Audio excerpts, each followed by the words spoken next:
बिस्मिल्लाहिर्रहमानिर्रहीम अस्सलाम वालेकुम वरहमतुल्लाहि वबरकातुहू। सो स्टडी कर रहे हैं first year physics class first year हमारे पास है और इसका यूनिट नंबर 5 था, यानी कि चैप्टर नंबर इसका 5 है। इसका नाम था वर्क एनर्जी एंड पावर। इसके आज लास्ट लेक्चर है हमारे पास जिसमें हम न्यूमेरिकल्स को सॉल्व करेंगे। जिसमें पहला न्यूमेरिकल आ गया है a man pools a trolley through a distance of 10 centimetre. एक आदमी खींचता है एक ट्रॉली को, कितने फासले तक के लिए खींचता है उसको? वो 10 मीटर तक के फासले के लिए खींचता है, यानी खींच के इसको यहाँ से यहाँ तक ले जाता है, 10 मीटर तक ले जाता है। बाय अप्लाइंग अ फोर्स, जब यहाँ से वहाँ तक पहुँचेगा तो कुछ फोर्स लगाएंगे। जो फोर्स हमारे पास वो 50 न्यूटन की फोर्स लगाता है, अपनी तरफ खींच रहा होता है और कितना फासला कवर करता है? 10 मीटर का। विच मेक्स एन एंगल, और कहता है ये जो फोर्स और ये डिस्प्लेसमेंट है इसके दरमियान में जो एंगल बनता है कितना बनता है? वो 60 डिग्री का बनता है विद द हॉरिजॉन्टल। जो हॉरिजॉन्टल से दिखाया मैंने आपको। Calculate the work done by the man. अब ये आदमी ने कितना काम किया? एक सिंपल सी चीज़ हमारे पास वर्क की जो शुरू का पहला लेक्चर हमारे पास ये था कि फोर्स इनटू डिस्प्लेसमेंट। डिस्प्लेसमेंट जो है वो क्या हुआ? इसको एस से भी जाहिर कर सकते हैं, डी से भी जाहिर करते हैं, डिपेंड ऑन यू। लेकिन ये डिस्प्लेसमेंट है, डिस्टेंस नहीं है, ये याद रख लीजिएगा। इट इज डिस्प्लेसमेंट हुआ यहाँ से वहाँ तक के लिए, ठीक है। 50 न्यूटन उसकी अप्लाइंग फोर्स थी। S is equal to 10 metre, applying force is 50 newton, और हॉरिजॉन्टल से लेके यहाँ तक जो एंगल बना वो कितना था? वो 60 था। कहता है वर्क बताइए क्या हुआ? वर्क का सिंपल फार्मूला है work is equal to force into displacement. Dot product है, डॉट प्रोडक्ट जब भी खत्म होती है तो कॉस थीटा आता है हमारे पास। F S cos theta. F हमारे पास जो है वो 50 है। एस कितना है? डिस्प्लेसमेंट उसकी 10 मीटर की है। कॉस अपनी जगह, एंगल बिटवीन देम कितना है हमारे पास? वो 60 था हमारे पास। डिस्प्लेसमेंट और फोर्स के दरमियान जो एंगल था वो 60 था हमारे पास। फोर्स ये इसको निकालेंगे यहाँ पे हम। कोस 60.5 आएगा, उसको मल्टीप्लाई बाय 10 करेंगे, मल्टीप्लाई बाय 50 करेंगे तो 250 आ जाएगा जूल। सिंपल सा सवाल है, कोई मुश्किल चीज़ नहीं है, ठीक है जी। तो एक अप्लाइंग फोर्स थी 50 न्यूटन की, डिस्प्लेसमेंट का हुआ 10 मीटर का, एंगल बिटवीन देम में 60 डिग्री। तो तीन डेटा को इसमें पुट किया और ये आंसर आ गया आपके पास पहले, ठीक है। पहले के अंदर 250 उसका जूल उसका हमारे पास आंसर था। दूसरा सवाल कहता है 100 kg मैन, एक आदमी है जिसका वजन कितना है? वो 100 kg का है। Runs up a long flight of stairs, ठीक है। एक 100 kg का आदमी है, ये तो मैंने धान पान सा बना दिया समझाने के लिए। वो स्टेयर से चढ़ता है, ऊपर जाता है। कहता है इन 9.8 सेकेंड, यहाँ से ऊपर पहुँचने में कितना टाइम लेता है? वो 9.8 सेकेंड का वक्त लेता है, यानी टाइम दे दिया आपको नीचे से ऊपर तक जाने के अंदर। मास उसका कितना दे रहा है? वो 100 kg का वो मैन है हमारे पास। दो चीज़ें आपको गिवन हुई हैं भी आपको, m इज इक्वल टू 100 और time is equal to 9.8 second. अब आगे कहता था vertical distance of the stair is 10 metre, यानी कि एक तो डिस्टेंस इस तरह भी बन सकता था, इस तरह से नहीं है। उसने कहा कि जो वर्टिकल डिस्टेंस है हमारे पास, हॉरिजॉन्टल भी नहीं, तो वर्टिकल डिस्टेंस जो हाइट है हमारे पास वो कितना है? वो 10 मीटर है आपके पास, ठीक है। कहता है कैलकुलेट इट्स पावर, कहता है इसको बताइए पावर क्या होगा। तो हाइट कितना हो गया हमारे पास? 10 मीटर आ गया। पावर मालूम करने के लिए कह रहा है P is equal to question mark, G की वैल्यू में रखती है 9.8 मीटर पर सेकेंड स्क्वायर, ठीक है जी। आसान सा सवाल है। मास दे रहा है हमारे पास, टाइम दे रहा है 9.8 यहाँ से वहाँ तक पहुँचने के अंदर, और हाइट कितनी ले रहा है वो, यानी कि कह रहा है वर्टिकल हाइट कह रहा है, हॉरिजॉन्टल नहीं कह रहा। जब भी वर्टिकल जा रहा है, अप जा रहा है, तो जाहिर बात है जो उसका वर्क है वो बराबर होता है पोटेंशियल एनर्जी के, ठीक है। इसको स्टार्ट करते हैं यहाँ पे। तो मास भी है, टाइम भी है, हाइट भी है, पावर मालूम करना है। पावर बराबर होता है टाइम, वर्क अपॉन टाइम के, rate of change of doing is called in a particular time is called, हमारे पास वो कहलाता है पावर। इसको इक्वेशन 1 कह दिया। मैंने लिखा according to condition man runs up, आदमी ऊपर की तरफ गया। Now work has been done in the form of potential energy, जो भी काम हुआ उसको कहेंगे कि वो पोटेंशियल एनर्जी की फॉर्म में वर्क हुआ है हमारे पास। वर्क बराबर हो जाएगा किसके? mgh के हो जाएगा बराबर। m कितना है? मास 100 था उस आदमी का मास। g की वैल्यू कांस्टेंट होती है 9.8 होती है, जगह पर 10 इस्तेमाल की जा रही है हमारे पास। यहाँ 9.8 से सॉल्व किया हुआ है इसको, ठीक है। हाइट 10 मीटर अप गया था, सबको मल्टीप्लाई किया, 9800 जूल का उसने काम किया नीचे से ऊपर जाने के अंदर, ठीक है जी। सवाल ये था जो हमारे पास पावर मालूम करना था, तो क्वेश्चन नंबर 1 को इस्तेमाल करेंगे। क्वेश्चन वर्क की वैल्यू पुट कर देंगे। वर्क की वैल्यू कितनी हमारे पास है? 9800। टाइम कितना था? वो हमारे पास 9.8 ही सेकेंड था। डिवाइड किया, 1000 वाट आ गया। पावर का यूनिट क्या होता है? वो वाट होता है। मुश्किल नहीं था, आसान सा सवाल था, लेकिन याद रख लें जब भी कोई ऑब्जेक्ट मूव करेगा ज़मीन से ऊपर तरफ जाएगा तो उसका जो वर्क डन है वो बराबर होगा उसके पोटेंशियल एनर्जी के mgh के। ये हमने बहुत पढ़ा है, पूरे चैप्टर में स्टडी कराया आपको, ये डायरेक्ट यहाँ इस्तेमाल किया है इसको। ठीक है, मैं चाहता तो इसको वर्क को एक शॉर्ट फॉर्म करके यहाँ दिखा देता, लेकिन समझाने के लिए मैंने इसको स्टार्ट किया ताकि जो लोग न्यू हो वो समझ सकें इसको। ठीक है, क्वेश्चन नंबर 3 पे आ जाते हैं। कहता है when an object is throne upward, ये मैट्रिक में नहीं तो बहुत सवाल किए थे इस तरह के हम लोगों ने, कि एक ऑब्जेक्ट को फेंकते हैं ऊपर की तरफ, ठीक है, ऊपर जा रहा है, ठीक है, तो कहता है कि it rises to a height of H, उसने जो हाइट ली, मैक्सिमम हाइट ली वो एच ली, हमने फर्ज किया। How high is the object in term of H, ये क्वेश्चन मार्क गलत लगा हुआ है, तो हाइट की क्या हाइट क्या होगी टर्म एच के अंदर, इसी टर्म में आंसर आना चाहिए एच की टर्म के अंदर, यानी कि हाइट मालूम कितनी होगी हाइट हमारे पास। ठीक है, when it has lost 1/3 of its kinetic energy, जब वो लॉस कर दे कितनी एनर्जी को, अपने 1/3 एनर्जी को, शायद बात है इससे ये ऊपर जाते हुए हो रहा है। जैसे उसने एक डिस्टेंस आया जिसके ऊपर उसने एक हाइट आई जिसको हमने यानी कि एच बार भी कह सकते हैं, कम्प्लीमेंट भी कर सकते हैं इसको। ठीक है, तो एक एच तो वो है जो आपको कह रहा है कि ये आपको दिया हुआ है कि यहाँ से ऊपर तक जा रहा है एक ऑब्जेक्ट, लेकिन वहाँ पहुँचने से पहले कुछ हाइट होती है, वो आपको मालूम करनी है। आपको एच आपके पास डैश लगा दिया मैंने इसके ऊपर, उस हाइट के ऊपर क्या हो जाता है, काइनेटिक एनर्जी हो जाती है 1/3, उसने लिखा लॉस्ट हो जाती है। जाहिर बात है जब भी कोई ऑब्जेक्ट नीचे से ऊपर जाएगा पोटेंशियल एनर्जी बढ़ती जाएगी और काइनेटिक एनर्जी कम होती जाएगी। तो आहिस्ता आहिस्ता जैसे जैसे काइनेटिक एनर्जी कम हो रही होगी ऐसे ऐसे पोटेंशियल एनर्जी बढ़ रही होगी। लेकिन एक हाइट है जिसके ऊपर एच डैश कर दिया मैंने, जिसके ऊपर काइनेटिक एनर्जी क्या है वो 1/3 है। ठीक है, तो यहाँ पर ज़्यादा ये बराबर हो जाएगा, किसके कर देंगे इसको, पोटेंशियल एनर्जी करेंगे। किस तरह से, अभी देखें इसको, सवाल को दोबारा पढ़ते हैं यहाँ पे। तो कहता है एक ऑब्जेक्ट है, अपवर्ड गया तो अप ही चला गया, it rise to a height, H height तक जा गया या जाएगा ही समझ लीजिए। How high is the object in term of H, H की टर्म में बताइए क्या हाइट होगी, कब, इस एच की नहीं, वो एच जिसके ऊपर क्या होगी, वो हाइट क्या होगी, जो जिसका आंसर एच की टर्म में आना चाहिए। When it has lost 1/3 of its kinetic energy, वो ऐसी हाइट बताइए जिसके ऊपर काइनेटिक एनर्जी 1/3 लॉस्ट हो चुकी है, यानी कि वो ऊपर जा रहा है, ऊपर से नीचे नहीं आ रहा, नीचे से ऊपर जा रहा है, लॉस्ट करता जा रहा है, ऊपर जाता जाएगा, ऐसा ऐसा लॉस करता जाएगा, यहाँ पहुंचेगा तो जीरो भी कर देगा। ठीक है, लेकिन एक हाइट है जिसको मालूम करना है, जिसका answer in term of H आना चाहिए। हाइट एच है हमारे पास, यानी कि जो मैक्सिमम है हमारे पास। Kinetic energy 8 point H dash कर दिया मैंने, एच पॉइंट एच। ठीक है, हमारे पास इज इक्वल टू कितनी हो जाती है इस पॉइंट के ऊपर, वो 1/3 हो जाती है काइनेटिक एनर्जी का। वो बराबर है इस हाइट के ऊपर काइनेटिक एनर्जी क्या है, वो 1/3 काइनेटिक एनर्जी है। ये एच जो है आपको मालूम करना, ये वाला एच। ठीक है जी, हम जानते हैं we know that lost in kinetic energy या लॉस इन काइनेटिक एनर्जी बराबर होता है गेन इन पोटेंशियल एनर्जी। जैसे जैसे काइनेटिक एनर्जी कम होती जाती है ऐसे ऐसे पोटेंशियल एनर्जी बढ़ती जाती है, या काइनेटिक एनर्जी लॉस करता है पोटेंशियल एनर्जी ले लेता है। तो लॉस हुआ काइनेटिक एनर्जी में जो बराबर होगा गेन इन पोटेंशियल एनर्जी के। अब इस हाइट एच पे, तो according to question at height H dash जो हमने लगा रखा है हमसे, ठीक है, स्लैश लगा रखा है इसके ऊपर, ये स्लैश वाला जो हाइट है इसके ऊपर बताइए क्या होगी। तो उसको मैंने कहा कि इसके ऊपर सवाल के मुताबिक अब ये पूरा term lost in kinetic energy बराबर है गेन पोटेंशियल एनर्जी का, तो ये इस पे काइनेटिक एनर्जी कितनी है, वो 1/3 के ई है, जो भी होगी पोटेंशियल एनर्जी उसको पी ई का हुआ हमने। ठीक है जी, ये 1/3 अपनी जगह पर है। काइनेटिक एनर्जी होता है हाफ एम वी स्क्वायर के, पोटेंशियल होता है एम जी एच के। तो ये वाली हाइट इस्तेमाल हो रही है, तो इसी पोटेंशियल एनर्जी के लिए इस पॉइंट पे ये हाइट इस्तेमाल होगी, वाली हाइट इस्तेमाल नहीं कर सकते क्योंकि आप इस पॉइंट पे बात कर रहे हैं। मैंने सिंपल लिखा कि किस हाइट के ऊपर, एच डैश के ऊपर, स्लैश के ऊपर, इस हाइट के ऊपर, तो यही वाली हाइट इस्तेमाल होगी इसके अंदर।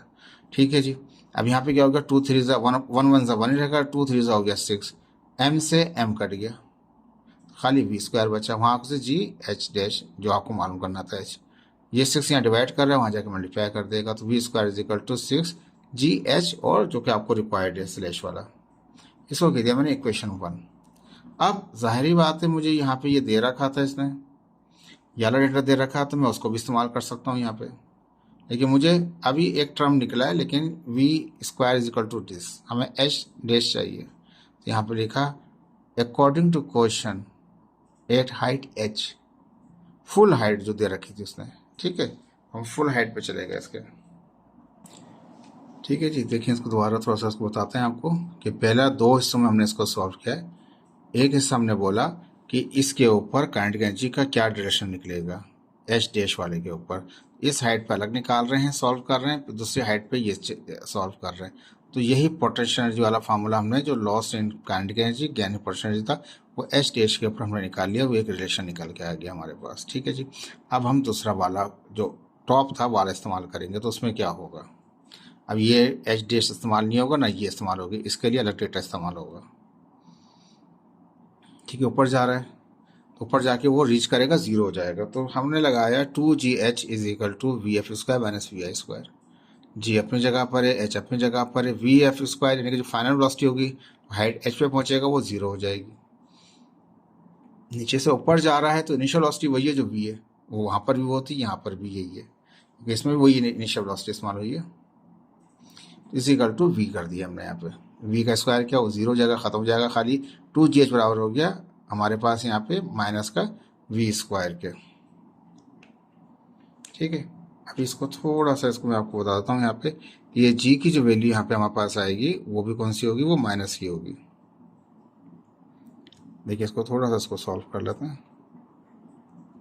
ये जी की वैल्यू हमारे पास आएगी क्यों ऊपर जा रहा है तो ये माइनस में यूज़ होगी हमारे पास। ठीक है, तो ये माइनस यहाँ लगा लेंगे हम इसको, यहाँ पे भी लगा देंगे माइनस। ठीक है, सॉरी यहाँ नीचे भी लगा देंगे इस स्टेप में माइनस, और ये वी स्क्वायर में से क्या बचेगा, यहाँ पे ये माइनस बचेगा। ठीक है जी, अब क्या होगा हमारे पास, तो हमने क्या किया, ये ऊपर जा रहा था तो जी कौन सा होगा, वो माइनस का होगा हमारे पास। अब जाते वक्त जी की वैल्यू हमारे पास माइनस है हमारे पास, तो ये माइनस से माइनस कैंसिल हो जाएगा, तो वी स्क्वायर बराबर हो जाएगा किसके, 2GH के। वहाँ भी वी स्क्वायर था, यहाँ भी वी स्क्वायर है, दोनों को कंपेयर कर सकता हूँ मैं। कंपेयर कर लिया क्वेश्चन 1 और 2 को। ठीक है, पहले में एक वी स्क्वायर निकला, एक रिलेशन निकला हमारे पास एच डैश के ऊपर, जिसके ऊपर काइनेटिक एनर्जी हो गई थी 1/3 हो गई थी। तो वहाँ पे हमने एम को कैंसिल किया, मल्टीप्लाई किया और सॉल्व करके निकाल लिया था। ये तो निकाला एच डैश पे। अब हमने कंप्लीट हाइट के ऊपर निकाला, ऊपर जा रहा था तो इसलिए क्या हुआ हमारे पास, ये हमने रिलेशन इस्तेमाल किया था, तो इसमें हमने जी की वैल्यू माइनस नहीं इस्तेमाल की, इसलिए इस्तेमाल माइनस नहीं की कि ये एक गेन और लॉस का हिसाब है, जितना कम हो रहा है उस हिसाब से वो गेन कर रहा होगा वहाँ पर, इसलिए इसमें अप और डाउन वाला केस मूव नहीं किया हमने। इसलिए क्वेश्चन रेस कर सकते हैं जी यहाँ माइनस हो गया वहाँ माइनस क्यों नहीं हुआ। ये एक सिंपल रिलेशन है जो गेन एंड लॉस के ऊपर डिपेंड कर रहा है, उसके अंदर हम इस्तेमाल नहीं कर रहे, लेकिन यहाँ पे अब जाते हुए अगेंस्ट जा रहा है इसलिए वो माइनस हमने इसको इस्तेमाल किया यहाँ पे। ठीक है, तो वो माइनस बाद में कैंसिल भी हो गया, लेकिन वी स्क्वायर के अगर इक्वेशन 1, ये इक्वेशन 1 है हमारे पास, वी स्क्वायर के बराबर है, तो ये इसकी राइट साइड भी आपस में बराबर होगी, तो 2GH डैश बराबर हो गया किसके, 2GH के। तो वी स्क्वायर बराबर, तो ये भी बराबर होंगे आपस में। कंपेयर कर लिया मैंने दोनों को। ठीक है जी, तो यहाँ पे क्या हुआ, वो राइट साइड इनके आपस में बराबर हो गई। ये 6 जो यहाँ 2 1 2 और 2 3 हो जाएगा। ठीक है, 3 हो जाएगा और 3G हो जाएगा। ठीक है हमारे पास, लेकिन जी से जी भी काट सकते हैं हम यहाँ पे, इसका मतलब जी भी कट गया, 2 1 2 3 3 बचा, 3 वहाँ से यहाँ आ जाएगा। एच को सिर्फ डिवाइड करने के लिए मल्टीप्लाई कर रहा था, वहाँ पे डिवाइड करना है। H dash is equal to 1/3 of the height. जिस हिसाब से काइनेटिक एनर्जी कम हो रही थी इसी हिसाब से पोटेंशियल गेन कर रहा होगा, लेकिन हर हाइट के ऊपर पोटेंशियल अलग होगा और काइनेटिक अलग होगी, ये याद रखिएगा आप। ठीक है, आसान सा सवाल था, मुश्किल नहीं था, इसमें हमने कुछ भी नहीं किया। उसने बताया था कि एच डैश की हाइट मालूम कीजिए, वो आंसर ऐसा होना चाहिए जो इसमें एच आ रहा हो, और उस हाइट के ऊपर जो है काइनेटिक एनर्जी वो गिवन था आपको, इसमें लिख दिया गिवन, वो गिवन था कि काइनेटिक एनर्जी इस पॉइंट पे क्या है, वो 1/3 ऑफ के ई के बराबर है। वो रिलेशन गेन लॉस का इस्तेमाल करके यहाँ पे एक रिलेशन निकाला, फिर दूसरा केस ऊपर वाला इस्तेमाल करके वहाँ से एक रिलेशन निकाला, कंपेयर कर लिया, और हमने वी स्क्वायर बराबर हो गया, तो राइट साइड बराबर हो गई। 2 ने 6 को काटा, 3 आ गया, जी ने जी को कैंसिल कर, 3 वहाँ जाकर मल्टीप्लाई करा, वहाँ जाकर डिवाइड करेगा, ये आपका आंसर है। ठीक है, आसान है, मुश्किल नहीं है। देखिए क्वेश्चन नंबर हमारे पास 4 आ गया। आ मैन कहता है 70 kg man run up a hill, एक पहाड़ के ऊपर चढ़ रहा होता है एक 70 kg का आदमी, तो m is equal to 70 kg, height कितनी है उसकी, वो 3 मीटर है। तो यहाँ पे कहता है कि कहता है हिल पे जाता है through a height of 3 metre, 3 metre की हाइट तक ऊपर चला जाता है। कितनी देर लगाता है वो यहाँ से ऊपर पहुँचने के अंदर, वो 2 सेकेंड लगाता है। तो मास कितना दे रहा है 70 kg, तो मास हमने कर दिया 70 kg। हाइट कितनी है उसकी, वो 3 मीटर है, 3 मीटर का टाइम कितना है 2 सेकेंड है। जी हमने यहाँ पे रखा हुआ है 9.8 मीटर पर सेकेंड स्क्वायर। करना क्या है यहाँ पे, तो कहता है कि how much work does he do against gravitation field, gravity के अगेंस्ट ऊपर जाते हुए कितना काम किया, तो वर्क को हम W से जाहिर करते हैं, मालूम करना। What is the average power output, बताइए पावर आउटपुट क्या होगा, एवरेज PV मालूम करना है आपको, दो चीज़ें मालूम करने के लिए कह रहा है। हम जानते हैं फार्मूला 1 लगाया, पहले पार्ट के लिए फार्मूला 1 लगाया, work under gravitational field is equal to the potential. जब थोड़ी देर पहले हम ग्रेविटेशन भी पे इस्तेमाल कर रहे थे वहाँ पे, तो हमने वहाँ पे भी ये कहा था कि जो भी वर्क अंडर द ग्रेविटी होता है, अब जाते हुए होता है, तो जो भी वर्क होता है बराबर होता है पोटेंशियल एनर्जी के, बराबर होता है PE के बराबर होता है वो। तो वेट बराबर हो गया, सॉरी वेट का वर्क बराबर हो गया किसके, पोटेंशियल एनर्जी के, वो बराबर होता है mgh के। m हमारे पास 70 है, g कितना 9.8 है, और हाइट कितनी 3 मल्टीप्लाई कर दिया, ये आपके पास आंसर आ गया 2058 जूल आ गया हमारे पास। ठीक है जी। अब यहाँ पे हम दूसरा कर रहे हैं फार्मूला, यहाँ पे पावर मालूम कर रहा था, पावर होता है वर्क अपॉन टाइम के, वर्क आप निकाल चुके हैं अभी, आप वर्क को डिवाइड कर दें टाइम से, टाइम कितना 2 सेकंड लगाया था यहाँ से ऊपर जाने में, 2 से डिवाइड कर दें, जो भी था वो आधा हो जाएगा, तो 1029 हो जाएगा, वाट आ जाएगा आंसर। मुश्किल नहीं है, आसान सा सवाल था। ठीक है जी, कोई मुश्किल नहीं है, सिंपल चीज़ें हमारे पास है। अब आ गया क्वेश्चन नंबर 5, कहता है हमारे पास a neutron travel a distance of 12 metre, neutron travel करता है एक डिस्टेंस कितना 12 मीटर का फासला तय करता है, S is equal to 12 metre आ गया। इन अ टाइम इंटरवल, यहाँ से यहाँ तक पहुँचने में कितना टाइम लेता है, वो 3.6 ×10⁻⁴ second, time is equal to 3.6 ×10⁻⁴ second लेता है। ठीक है, टाइम दे रहा है आपको और डिस्प्लेसमेंट दे रहा है, करना क्या है, assuming its speed was constant, फर्ज कर लें कि इसकी स्पीड कांस्टेंट है। ठीक है जी, तो कांस्टेंट स्पीड के लिए फिर हम फार्मूला लगाते हैं, वो हम अलग बात करेंगे। तो स्पीड इसकी कांस्टेंट है, यहाँ से वहाँ तक मूव होने के अंदर। फाइंड इट्स काइनेटिक एनर्जी, तो जी काइनेटिक एनर्जी मालूम करना है आपको। Take mass of the neutron is 1.7 ×10⁻27 kg, mass आपको दिया हुआ इसने गिवन के अंदर ही, के ई मालूम करना है। काइनेटिक होता है हाफ mv² के, तो हाफ अपनी जगह पे, m आपके पास गिवन है, v² यानी कि v नहीं है आपके पास, तो ये दो चीज़ें दे रहा है, डिस्प्लेसमेंट और जो टाइम दे रहा है, इससे क्योंकि वो स्पीड कह रहा है कि वो कांस्टेंट है, तो कांस्टेंट स्पीड का फार्मूला 9th में हमने पढ़ा था कि कांस्टेंट स्पीड बराबर होता है डिस्टेंस डिवाइड बाय टाइम के हमारे पास। तो डिस्टेंस कितना था उसका, वो 12 मीटर था, टाइम कितना था, वो 3.6 ×10⁻⁴ था, तो टाइम से डिवाइड कर दिया, v is equal to s/t। तो ये एवरेज यानी कि ये कांस्टेंट वेलोसिटी निकलेगी आपके पास, कांस्टेंट स्पीड निकलेगी, वो कितना, इसको डिवाइड किया 3.3 ×10⁻⁴, -4 तो फिर जाके प्लस का 4 हो जाएगा, तो वो मीटर पर सेकंड हो गया। ये तो आ गया v। सवाल में था काइनेटिक एनर्जी। ठीक है, तो ये जो हमें दे रखा था डेटा, उसने डिस्प्लेसमेंट या डिस्टेंस दे रखा था, उसकी मदद से हमने स्पीड निकाल ली। अब हम जानते हैं यहाँ पे काइनेटिक एनर्जी का फार्मूला पुराना पड़ा हुआ है हमने, वो होता है हाफ mv²। तो हाफ अपनी जगह पे, मास कितना 1.7 गिवन था आपको, न्यूट्रॉन का 10⁻27 था, वेलोसिटी इसकी 3.3 ×10⁴, जो भी वेलोसिटी रखी v पे स्क्वायर है तो स्क्वायर कर लेंगे, हाफ अपनी जगह, ये अपनी जगह, ये स्क्वायर जो है ये 3.3 को स्क्वायर करेंगे तो वो 10.89 आ जाएगा हमारे पास। ठीक है, ये पावर मल्टीप्लाई हो जाएगा, 4 2 8 हो जाएगा। ठीक है जी, अब इनको दोनों को मल्टीप्लाई करें, सबको मल्टीप्लाई करें, डिवाइड बाई 2 कर दें, तो क्या आएगा 9.25 ×10⁻⁻19 जाउल आ जाएगा हमारे पास, या जूल जो भी कहना चाहें आप।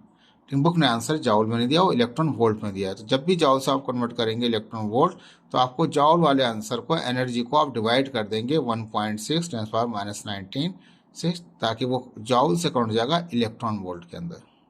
ये याद रख लीजिएगा, ये आपकी बुक में नहीं है, ये एंटर की बुक में है हमारे पास इसका कन्वर्जन वगैरह, लेकिन यहाँ पर नहीं है हमारे पास, लेकिन डायरेक्ट इस्तेमाल किया गया है। यहाँ तक आंसर दे सकते थे आप जाउलों के टर्म में, लेकिन बुक में जो आंसर आपका रखा हुआ है वो इलेक्ट्रॉन वोल्ट में रखा हुआ है। तो जब भी आप जाउल को कन्वर्ट करेंगे इलेक्ट्रॉन वोल्ट में, तो याद रख लीजिए इसको, जो भी जाउल होगा उसको डिवाइड कर दें 1.6 ×10⁻⁻19 से, तो वो कन्वर्ट होता है जाउल से इलेक्ट्रॉन वोल्ट के अंदर।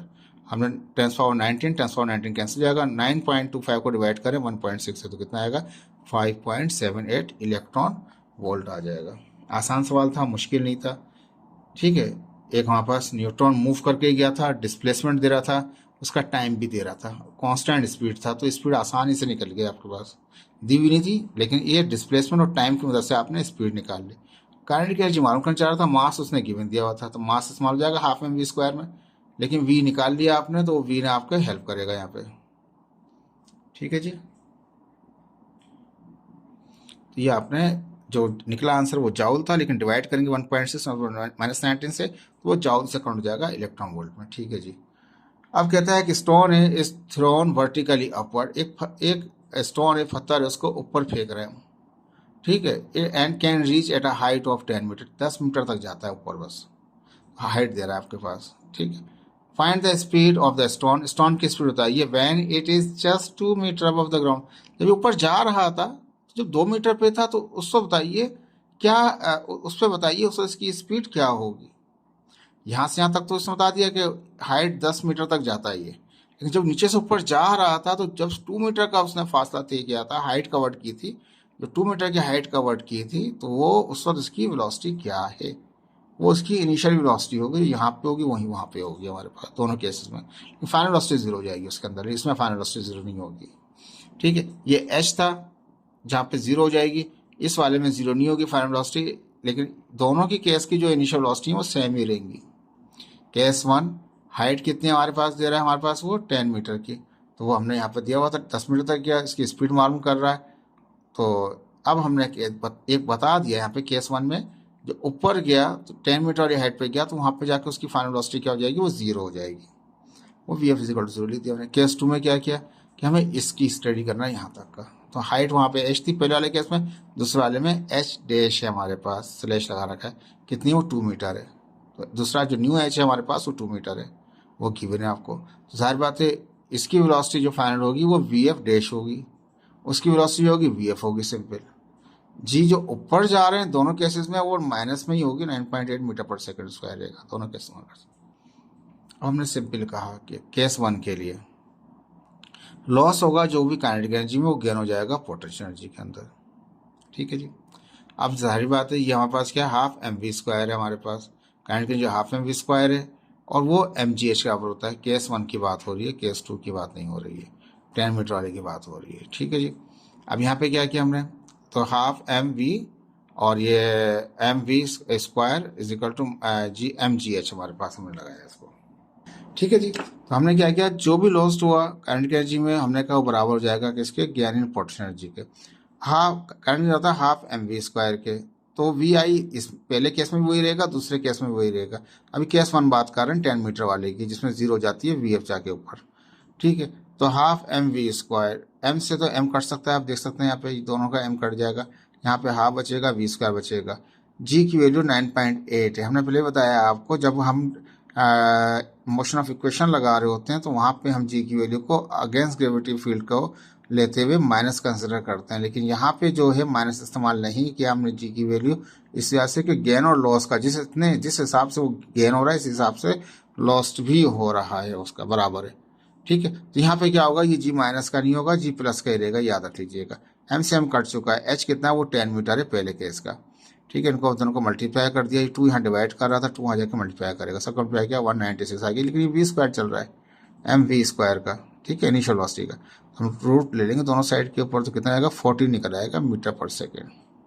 अब यही वी आई पहले केस की है, यही वी आई इसके लिए, वी आई दोनों में सेम रहेगा, लेकिन इसका वी एफ कुछ होगा, लेकिन पहले वाले केस का वी एफ तो जीरो है, ये याद रख लीजिएगा आप। ठीक है जी, वी आई दोनों केसों में सेम रहेगी हमारे पास। हमें इसका डेटा चाहिए, हमें यहाँ पे चाहिए हमारे पास। हमने यहाँ पे कहा कि फार्मूला लगाया 2GH डैश, केस टू में चले गए जिसमें डैश था हमारे पास, वी एफ डैश स्क्वायर, लेकिन वी आई डैश होना चाहिए था, लेकिन वी आई दोनों में ही सेम रहेगी, उन्होंने बताया ना आपको, दोनों केस की वी आई सेम रहेगी, चाहे केस वन हो केस टू हो। ठीक है, टू अपनी जगह, लेकिन जी यहाँ इस्तेमाल करेंगे, जब मोशन इक्वेशन लगाएंगे तो याद है रखें वहाँ पे माइनस यूज होगा अगेंस्ट द ग्रेविटी, उसमें इस्तेमाल नहीं हुआ है क्योंकि वो गेन और लॉस का मामला है। ठीक है, तो हाइट कितनी थी उसकी, वो 2 मीटर थी, जो सेकंड केस की थी हमारे पास। ये मालूम करना था आपको, यहाँ पे वी एफ आपके पास स्लैश वाला, वी आई दोनों केस की सेम है, 14 है, 14 का स्क्वायर करेंगे 196 आ जाएगा। ठीक है जी, ये माइनस माइनस लाजमी आएगा क्योंकि माइनस लगा हुआ है, तीनों को मल्टीप्लाई कर लें 39.2 आ गया। अब ये भी माइनस के माइनस, लेकिन कैंसिल नहीं होगा क्योंकि ये माइनस वाला वहाँ जाएगा। ठीक है जी, इसको वहाँ ले जाते हैं, ये माइनस वाला वहाँ जाके प्लस का हो गया, वो माइनस का आता है, यहाँ पे वी एफ स्क्वायर बचा हमारे पास, जो कि केस टू का हमारे पास, इसमें हमने स्लैश लगा रखा है। ठीक है, इनको माइनस करेंगे तो 156.8 आ गया, लेकिन ये स्क्वायर है, इसमें यहाँ लिखें वहाँ लिखें बात बराबर है। इसको स्क्वायर कैंसिल करने के लिए रूट बोथ साइड ले लेंगे, दोनों साइड रूट लेंगे, कितना आ जाएगा 12.52 आ जाएगा मीटर पर सेकेंड। तो उसने ये कहा था कि क्या स्पीड होगी, तो जाहिर बात है इनिशियल वेलोसिटी दोनों की सेम होगी, इनिशियल वेलोसिटी दोनों की सेम होगी, जो हमने इसकी इनिशियल वेलोसिटी से निकाल लिया हमने वहाँ से गेन और लॉस के फॉर्मूले से, और जी की वैल्यू प्लस भी इस्तेमाल की, माइनस इस्तेमाल करने की जरूरत ही नहीं है, करते भी नहीं है उसमें, लेकिन जब इक्वेशन मोशन इस्तेमाल करते हैं वहाँ पे माइनस का ख्याल रखा जा रहा होता है। तो यहाँ लेके इसके अंदर हमने माइनस का जी की वैल्यू माइनस में इस्तेमाल की। वी आई दोनों में सेम थी, इसकी वी एफ जीरो है लेकिन इसकी जीरो नहीं है, इसकी मालूम करनी थी आपको, वो आपको मालूम करने के लिए कहा गया था 2 मीटर हाइट के ऊपर वेलोसिटी क्या होगी। ठीक है, वी आई नहीं था, वो वी एफ था हमारे पास। ठीक है जी, ये 6ठा हो गया आपके पास। अब 7वें सवाल में आ जाए। कहता है the potential energy of a body at the top of a building is 200 जॉल। एक बिल्डिंग है, बिल्डिंग के ऊपर कोई ऑब्जेक्ट है जिसके अंदर पोटेंशियल एनर्जी नीचे से ऊपर गया होगा, वो इस हाइट पे जब पहुंचा हुआ है तो उसके अंदर कितनी एनर्जी है, 200 जॉल की एनर्जी उसके अंदर है। When it is dropped it's kinetic energy just before striking the ground is 160 जॉल। जब जमीन से टकराने वाला है तो उसकी यानी कि काइनेटिक एनर्जी कितनी है, 160 जॉल है हमारे पास। Find the work done against the air resistance. यहाँ पे कहता है अगेंस्ट द एयर रेजिस्टेंस। जब भी एयर रेजिस्टेंस की बात करेगा तो उसमें लॉस्ट होगा, ये याद रखिएगा आप उसमें, तो वो पूरा 100% नहीं होगा वो। ठीक है, टोटल दोनों में से डिफरेंस निकालना पड़ जाएगा आपको। तो पोटेंशियल एनर्जी आपको दे रखी थी 200 जॉल की, काइनेटिक एनर्जी नीचे पहुंचने तक जो है ज़्यादा पोटेंशियल कम हो रहा होगा तो काइनेटिक बढ़ रहा होगा, उस पर तो जीरो होगा।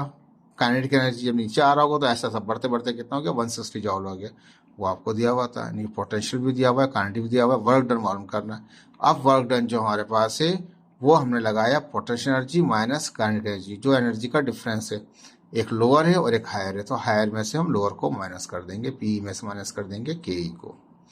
ठीक है, ये सवाल इस तरीके से बहुत सारे लोगों ने सॉल्व कराया है, हमने भी इस तरीके से ही किया है, लेकिन इसको और भी तरीके से कर सकते हैं, लेकिन मैंने फॉलो किया है जो ज़्यादातर लोग समझ रहे हैं इसको। ठीक है, तो मैंने इसी चीज़ को फॉलो किया है यहाँ पे, और बेहतर ये है कि आप इसको हाई में से लोअर एनर्जी को माइनस करेंगे तो वो वर्क होगा आपका। तो हायर जो है पोटेंशियल है, तो पोटेंशियल में से माइनस कर दें करंट की एनर्जी, तो वो जो डिफरेंस बिटवीन द एनर्जीज है वो काम होगा, वर्क होगा।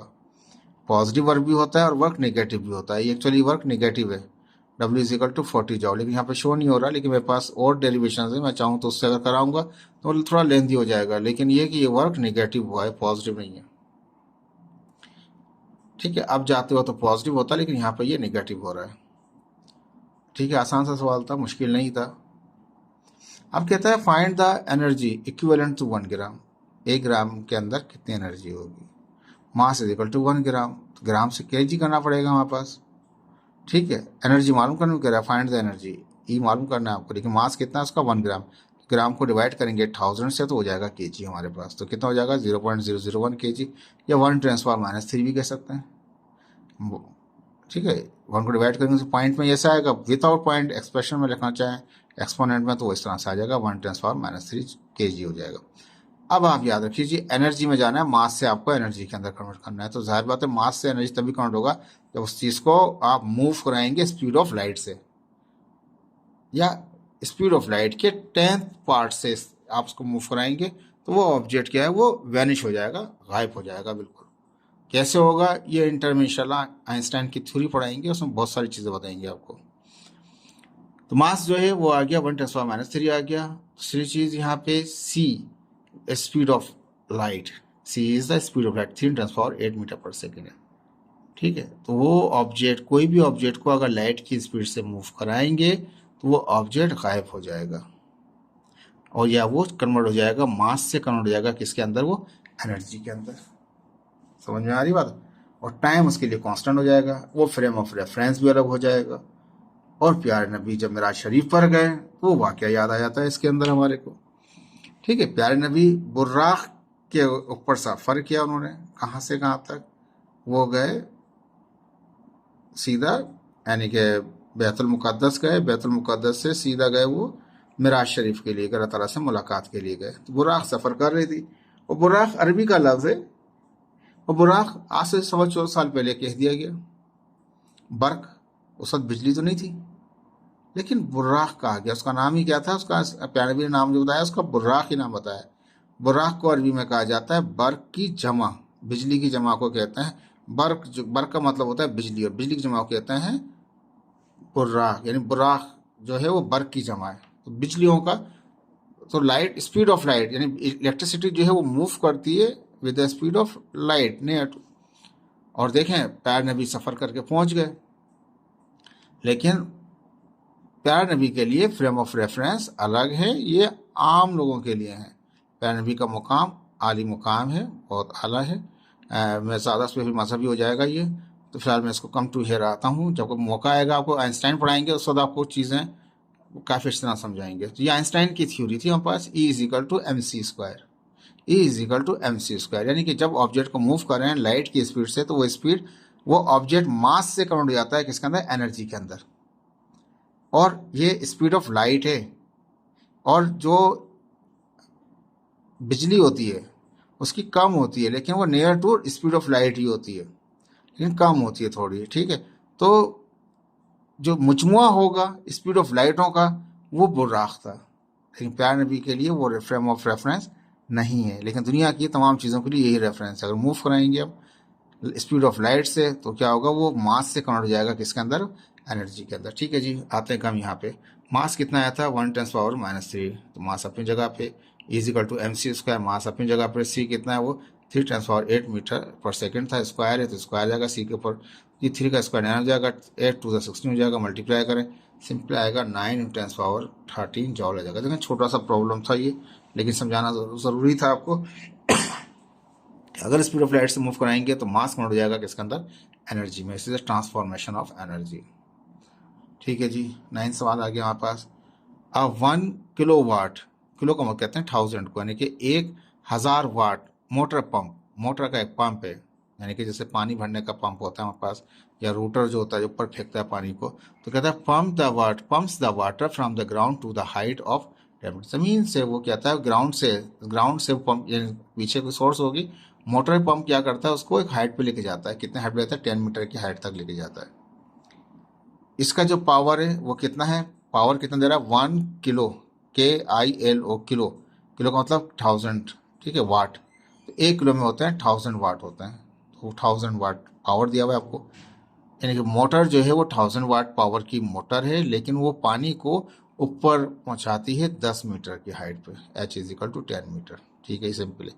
Find how much litre of water it can pump in 1 hour, 1 घंटे में कितना पानी ऊपर पहुंचाएगी। T=1 आवर, 1 आवर दिया हुआ है, 1 घंटे में 3600 सेकेंड होता है। मल्टीप्लाई करेंगे 1 से, 3600 सेकेंड आ गया, टाइम भी आ गया, हाइट भी आ गई, पावर भी आ गया। मास मालूम करना है आपको, यहाँ पानी कितना, मास नहीं यहाँ पे, सॉरी, यह कहता है यहाँ पे मालूम करना है आपको, मास कह रहा है, लेकिन किस में कह रहा है, वो लीटर में कह रहा है हमारे पास यहाँ पे। देखिए इसको चेंज कर दिया मैंने, या एम लिखा हुआ था मैंने, एम नहीं, कहता है find how much litre of water, mass को ही पहुँचाएंगे भाई साहब, वो तो लीटर कह रहा है, लीटर का मतलब क्या है, वॉल्यूम कह रहा है। तो कहता है how much litre of water it can pump in 1 hour, 1 घंटे के अंदर ये 10 मीटर हाइट के ऊपर कितना लीटर पानी जाएगा। तो लीटर जो है ना, ये मास नहीं है, लीटर क्या है, वो वॉल्यूम है भाई साहब। तो V= क्वेश्चन मार्क कर दिया मैंने, ठीक है। मास नहीं मालूम करना है, आंसर भी लीटर में ही आ रहा है, और पानी लीटर में ही जाता है, मास में नहीं जाता। ठीक है जी, तो अब ये वॉल्यूम मालूम करना है आपको, how much litre of water, कितना ये वॉल्यूम का, कितना लीटर वाटर पानी को ऊपर पहुंचाएगा। ठीक है, अच्छा पानी की बात कर रहा है, वाटर की कर रहा है, वॉल्यूम की बात कर रहा है, तो मैंने डेंसिटी ऑफ वाटर भी लिख दिया। याद रख लीजिएगा, इसको रो कहते हैं, इसको कितना 1000 किलोग्राम पर क्यूबिक मीटर होता है ये, तो रो की वैल्यू भी दे रखी है आपको, यानी वॉल्यूम निकालना है आपको। ठीक है जी, वॉल्यूम तक जाएंगे हम इसको, और इसके लिए मैं वॉल्यूम के लिए, वॉल्यूम बढ़ाता है मास पर यूनिट, यानी कि रो बराबर होता है मास पर यूनिट, यानी कि फार्मूला आएगा हमारे पास अभी इसके अंदर। देखिए ये जो वॉल्यूम की बात कर रहा है ना, क्योंकि हमने यहाँ पे वॉल्यूम भी किसका मालूम करना है, वाटर का, हमने डेंसिटी इस्तेमाल कर लिया, और डेंसिटी का जो फार्मूला होता है मास अपॉन वॉल्यूम के होता है। तो वॉल्यूम के लिए हमें मास चाहिए, रो तो हमारे पास गिवन है, तो मास निकालेंगे पावर टाइम और आर के क्या कहते हैं हाइट के, इसके फार्मूले से अपने पास। ठीक है, अब हमने ये कहा कि हमें यहाँ से एक मोटर है जो क्या कहते हैं 1000 वाट की है, 10 मीटर हाइट के ऊपर, उसको कितना पानी लीटर में पहुँचाएगा वो। ठीक है जी, तो अब हम जानते हैं पावर की बात कर रहा है, 1000 दे रखा है, तो पावर होता है वर्क अपॉन टाइम के, और जब भी कोई हाइट पे कोई चीज़ पूछा जाती है तो वर्क बराबर होता है पोटेंशियल एनर्जी, ये हम पहले पढ़ चुके हैं, प्रॉब्लम में भी यूज़ किया। वर्क की जगह हो गया mgh। ठीक है, पावर कितना था 1000 वाट था। मास हमें नहीं पता हमारे पास, जी कितना है वो 9.8 मीटर पर सेकेंड हमारे पास, ऊपर ही जा रहा है लेकिन माइनस तो यूज़ नहीं करते हम इसके अंदर, सिर्फ मोशन ऑफ इक्वेशन में इस्तेमाल कर रहे हैं हम लोग, याद रख लीजिएगा उसको। एच कितना हमारे पास है वो 10 है हमारे पास, हाइट 10 मीटर की है, टाइम कितना था वो 3600 सेकेंड था। ठीक है, तो ये 3600 यहाँ डिवाइड करें, हम जाके 1000 को मल्टीप्लाई करेगा, मल्टीप्लाई कर दिए। 98 और 10 यहाँ मल्टीप्लाई करें, हम जाकर डिवाइड करेंगे, तो वालों को मल्टीप्लाई करें, नीचे वाले से डिवाइड कर दें, आंसर आ जाएगा, मास आएगा 3.6 × 10⁴ kg। ये मास है, लेकिन मास नहीं है, इतना मास में नहीं जाता पानी पर, लीटर जो वॉल्यूम होता है वो, ठीक है जी, लीटर की जब बात है वो वॉल्यूम है। तो अकॉर्डिंग टू क्वेश्चन मैंने लिख दिया density of water is equal to rho, rho बराबर होता है मास पर यूनिट वॉल्यूम के, तो मास अपन वॉल्यूम हो गया हमारे पास। रो कितना था, वाटर का जो डेंसिटी होती है वो 1000 होती है kg पर क्यूबिक मीटर के अंदर। ठीक है, मास अपने निकाल चुके हैं 3.714 है। वी अपनी जगह पर वी डिवाइड कर रहा है, वी क्रॉस में वी यहाँ चला जाएगा, 1000 यहाँ आ जाएगा बाय क्रॉस मल्टीप्लिकेशन, तो 1000 आके डिवाइड करेगा, वी यहाँ चला जाएगा, नहीं क्रॉस में वी यहाँ चला गया, ये नीचे आ गया। ठीक है जी, उसको इससे डिवाइड किया तो कितना 36 क्यूबिक मीटर आया, क्योंकि उसमें फार्मूला जो डेंसिटी का होता है उसमें क्यूबिक मीटर होता है, तो ये क्या है क्यूबिक मीटर, लीटर नहीं है, वॉल्यूम तो है लेकिन क्यूबिक मीटर है। कैसे क्यूबिक मीटर है ये मैं आपको यूनिट में भी दिखा देता हूँ इसका। देखिए उसका यूनिट क्या है, केजी पर क्यूबिक मीटर, तो डेंसिटी के फॉर्म में क्यूबिक मीटर है, तो ये वॉल्यूम कौन सा आएगा, क्यूबिक मीटर का ही आएगा। तो अब इसको कन्वर्ट करेंगे लीटर में, तो एक क्यूबिक मीटर बराबर होता है 1000 लीटर होता है, यानी क्यूबिक को कन्वर्ट कर दिया लीटर में, तो क्यूबिक की जगह लगा दिए 1000 लीटर, एक क्यूबिक मीटर बराबर होता है 1000 लीटर के, क्यूबिक हटाया यानी कि क्यूबिक बराबर होता है 1000 लीटर्स के, 1000 लीटर लिख दिया, मल्टीप्लाई किया 3.6 × 10⁴ लीटर्स आ गया, ये आपका आंसर। देखें मुश्किल नहीं था, लेकिन थोड़ा समझें इसको क्यों क्या कह रहा है वो यहाँ पे। उसने कहा था 1 किलो वाट का एक मोटर था, 10 मीटर हाइट पे पानी को पहुंचाता है, बताइए कितना लीटर पानी ऊपर जाएगा, लीटर कह दिया तो वो वॉल्यूम की बात हो गई, तो भी मालूम करना है आपको। कब 1 घंटे तक मोटर चलती रहे तो वो कितना, यानी कि 1000 किलो वाट का वाटर है, बड़ा पंप है हमारे पास, ये कितना लीटर पानी ऊपर जाएगा हमारे पास। ठीक है जी, तो उसके लिए हमने यहाँ पे फार्मूला लगाया, पावर वाले फार्मूले से मास निकाल लिया हमने, क्योंकि डेटा में पावर भी दे रहा था, हाइट भी दे रहा था हमारे पास, और जी तो हमें पता है 9.8 होता है, प्लस माइनस चक्कर होता ही नहीं है इसके अंदर। ठीक है जी, तो वो हमने टाइम भी इस्तेमाल दिया हुआ था, तो मास निकाल लिया था, तो मास आंसर नहीं है, वॉल्यूम आंसर था, तो डेंसिटी वाला फार्मूला लगा के हमने यहाँ पे वॉल्यूम निकालेंगे। वॉल्यूम जो निकलेगा डेंसिटी में क्यूबिक मीटर होता है, तो इसलिए इसको लीटर करने के लिए 1000 से मल्टीप्लाई करेंगे, तो क्यूबिक से किस में आ जाएगा, वो लीटर में आ जाएगा, ये आपका आंसर है इसका। ठीक है जी, इसके बाद आ जाए क्वेश्चन नंबर 10 के ऊपर। कहता है are rocket of mass 2 kg, एक रॉकेट है ऊपर जा रहा है, मैंने पाकिस्तान लिख दिया, पाकिस्तान में बहुत सारे रॉकेट दिए, तो रॉकेट ऑफ मास 2 kg, एक रॉकेट का जो मास है वो 2 kg का मास है हमारे पास, छोटा वाला रॉकेट है ये, इज लॉन्च इन एयर, हवा के अंदर उसको फेंका है हमने, तो mass m is equal to 2 kg हो गया। When it attain a height, जब वो पहुंच जाता है कितनी हाइट पे, 15 मीटर की हाइट पे, the 400 joule of its chemical fuel burn, कहता है इसके अंदर का जो फ्यूल बर्न होता है, देखें ना मैं यहाँ पे दिखा रहा हूँ कि वो उड़ता हुआ जा रहा है, तो ये फ्यूल उसका बर्न हो रहा है, फ्यूल बर्न कितना किया उसने, जो फ्यूल बर्न है वो उसने वर्क किया है। ठीक है जी, फाइंड द, यानी कि वर्क, इसने यहाँ पे सिंपल कोई वर्क का टर्म नहीं लिखा, उसने लिखा when it attain a height, जब हाइट पे 15 मीटर हाइट पे पहुंचा, तो 400 joule of its chemical fuel burn, 400 joule का उसका फ्यूल जल गया, तो ये वर्क कहलाएगा आपके पास। ठीक है जी, अब कहता है कि find the speed of the rocket, rocket की बताइए स्पीड क्या होगी एट मैक्सिमम हाइट, इस मैक्सिमम हाइट के ऊपर 15 वाली के ऊपर, वी मालूम करने के लिए कह रहा है आपको। ठीक है जी, हमने ऊपर जाते हुए क्या रखा है 10 मीटर पर सेकंड स्क्वायर रखा हुआ है। अब देखें according to formula of work energy theorem के मुताबिक काइनेटिक एनर्जी बराबर होता है वर्क माइनस पोटेंशियल एनर्जी। ठीक है, तो ये हमने वर्क एनर्जी के फार्मूला इस्तेमाल किया हमने, काइनेटिक होता है हाफ mv² के, वर्क अपनी जगह पर है, पोटेंशियल होता है mgh के हमारे पास। ठीक है जी, क्योंकि इसमें एयर रेजिस्टेंस वाले में भी ये था हमारे पास, और इसमें भी यही है हमारे पास। अब यहाँ पे क्या हुआ, मास जो था वो था 2 kg का, छोटा रॉकेट था हमारे पास, मास यहाँ भी 2 आ गया, v² आप ही आपको मालूम करना है, तो v² ऐसे रहेगा, कितना फ्यूल बर्न हुआ था, वर्क हुआ था वो 400 जूल का हुआ था। ठीक है, यानी कि पोटेंशियल एनर्जी काइनेटिक एनर्जी के बराबर हो जाएगी तब जब कोई लॉस ना हो। अगर लॉस होगा तो फिर फॉर्मूला चेंज हो जाता है। तो यहाँ पर लॉस हुआ है हमारे पास, एयर रेजिस्टेंस भी लॉस है, ये फ्यूल बर्न होना ये भी एक लॉस में काउंट होता है। तो ये रिलेशन इस्तेमाल की जाती है हमारे पास, half M V square is equal to W और पोर्शन होता है एम जी एच के। ठीक है जी। अब यहाँ पे हाफ अपनी जगह, मास की जगह 2 हो गया, वी स्क्वायर अपनी जगह, वर्क कितना किया उसने 400 जूल का एनर्जी फ्यूल बर्न किया था, 400 हो गया, माइनस अपनी जगह पे मास कितना है वो 2 दिया होता है, वहाँ भी यहाँ भी दोनों। जी कितना है 10 रखा है हमने, और हाइट कितनी 15 की थी। ठीक है जी।